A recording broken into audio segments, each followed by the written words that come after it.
Assalamualaikum warahmatullahi wabarakatuh. Perkenalkan, nama saya Mariatul Kiptia dari Prodi Administrasi Perkantoran Politeknik Indonesia. Di sini saya akan sedikit mereview jawaban UTS mata kuliah kepemimpinan yang diajarkan oleh Pak Gatot. Nah, di sini yang A, yakni soalnya jawablah pertanyaan berikut dengan benar atau salah.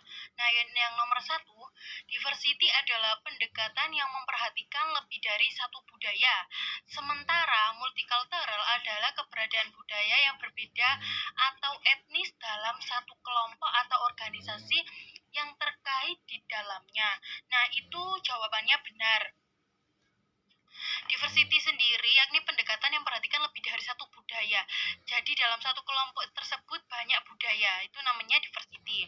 Kemudian multicultural adalah keberadaan budaya yang berbeda atau etnis dalam satu kelompok. Jadi dalam satu kelompok tersebut ada budaya dan juga etnis yang berbeda. Kemudian yang nomor 2, soal nomor 2, manajer adalah orang yang mampu mempengaruhi orang lain. Leader ditunjuk dan memiliki kekuasaan legitimasi untuk memberi penghargaan maupun memberi hukuman pada bawahan atau pengikutnya. Nah, ini jawabannya salah. Karena leader sendiri atau pemimpin itu harus bisa mempengaruhi orang lain. Jadi arti leader yaitu orang yang mampu mempengaruhi orang lain. Kemudian untuk manajer artinya yaitu yang memiliki kekuasaan atau legitimasi untuk memberi penghargaan maupun memberi hukuman pada bawahan atau pengikutnya. Kemudian untuk soal nomor 3, untuk menyelesaikan struktural konflik, seorang pemimpin sebaiknya menggunakan metode kompromi. Karena dalam menangani konflik yang erat kaitannya dengan hierarki jabatan pekerjaan, seorang pemimpin harus memadukan antara kepentingan pihak satu dan pihak dua sehingga konflik dapat terselesaikan. Nah, itu jawabannya benar. Kemudian untuk soal B, yang nomor 4 soalnya, dalam upaya untuk tetap eksis dan berkembang, maka perusahaan secara konsisten melakukan perubahan organisasi. Yang A, sebutkan 10 jenis perubahan organisasi yang umum digunakan. Nah, yang pertama ada misi dan strategi, ada kebijakan dan perjanjian hukum, struktur organisasi, proses, personil, budaya, produk, pengetahuan, teknologi, dan integrasi. Kemudian yang B, jelaskan masing-masing sesuai dengan pemahaman kita. Untuk misi dan strategi itu yakni perubahan yang selain misi dan strategi. Maksudnya tidak ada perubahan selain misi dan strategi dalam organisasi tersebut. Kemudian yang kedua, kebijakan dan perjanjian hukum, yaitu adanya perubahan kebijakan dan perjanjian hukum dan berdampak signifikan pada perusahaan. Kemudian struktur organisasi yaitu perubahan adanya dua perusahaan yang bergabung, maka struktur akan berubah.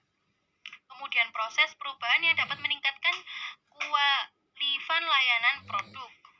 Personil yaitu perubahan mengenai SDM yang ada atau sumber daya manusia yang ada dalam berorganisasi. Kemudian budaya, perubahan dari keyakinan, nilai sikap yang sudah menjadi ciri khas dalam perusahaan atau organisasi tersebut. Kemudian produk, adanya inovasi produk baru yang bisa mendukung atau memajukan organisasi. Pengetahuan yaitu mendukung organisasi yang lebih maju. Kemudian teknologi, adanya sistem atau perubahan yang ada dalam organisasi. Kemudian integrasi meliputi bidang IT yang berhubungan dengan budaya dan tujuan organisasi. Kemudian yang nomor 5, terdapat 3 faktor, 3F yang mempengaruhi dinamika kepemimpinan. Sebutkan. Nah, di sini ada 3 faktor yang mempengaruhi dinamika kepemimpinan. Yang pertama ada hubungan manusiawi dalam kepemimpinan, kemudian proses pengambilan keputusan, dan juga pengendalian dalam kepemimpinan. Yang 3F, yang B, berikan penjelasan sesuai dengan karakteristiknya. F1 yakni penjelasan, F2 tahapan, kemudian F3 tujuannya. Nah, arti dari hubungan manusiawi dalam kepemimpinan F1 yakni cara pemimpin kepada bawahan dengan perlakuan yang wajar atau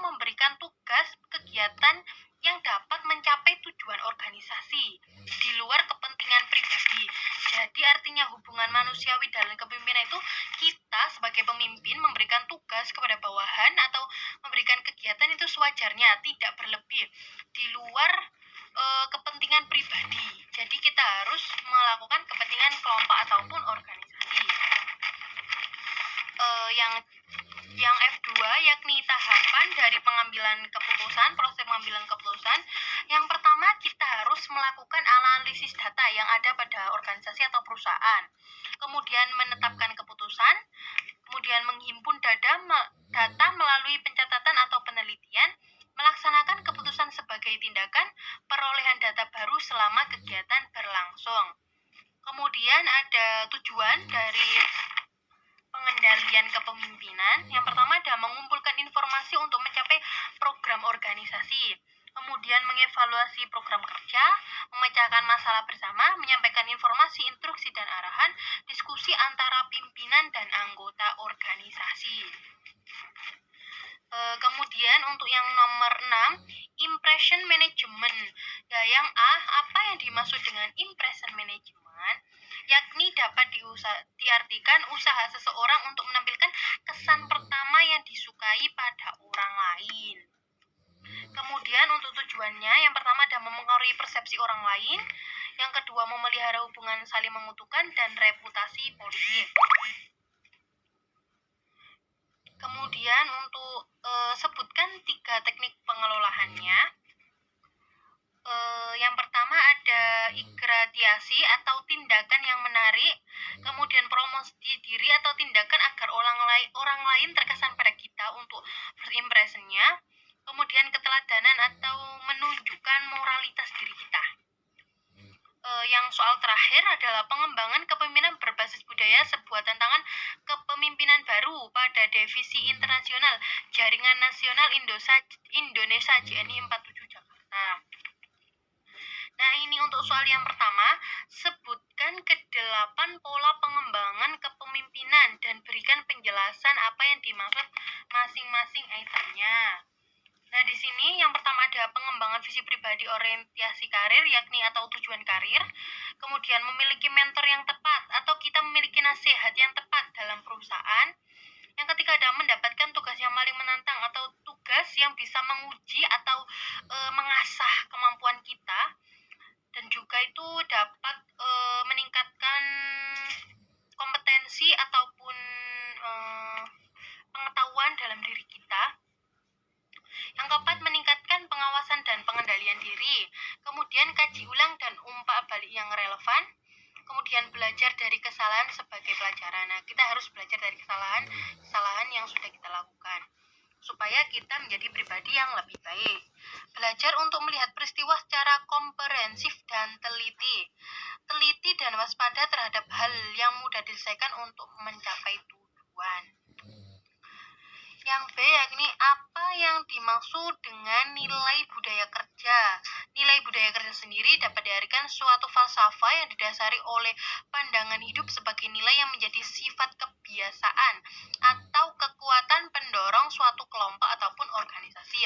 Nah, dalam budaya kerja JNI 47 yang pertama ada profesionalisme atau profesional.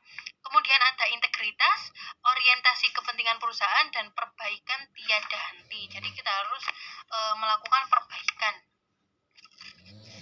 Kemudian yang C, apa yang dimaksud dengan perilaku utama insan JNI? Nah, perilaku utama yakni mungkin setiap anggota di JNI 47 itu harus melakukan dan menerapkan perilaku itu atau sikap yang harus dilakukan dalam perusahaan atau organisasi. Itu dapat melatih diri kita, melatih perbuatan kita untuk menjadi yang lebih baik. Nah, apa saja perilaku yang ada di Insani JNI 47? Yang pertama ada meningkatkan kompetensi dan memberikan hasil terbaik. Kemudian kita harus bersifat jujur, tulus, dan ikhlas. Kemudian sikap disiplin, memberikan layanan terbaik, melakukan penyempurnaan, kreatif dan inovatif, kemudian bertanggung jawab. Sekian, itu tadi jawaban UTS kepemimpinan saya. Apabila ada salah kata, saya mohon maaf yang sebesar-besarnya. Wassalamualaikum warahmatullahi wabarakatuh.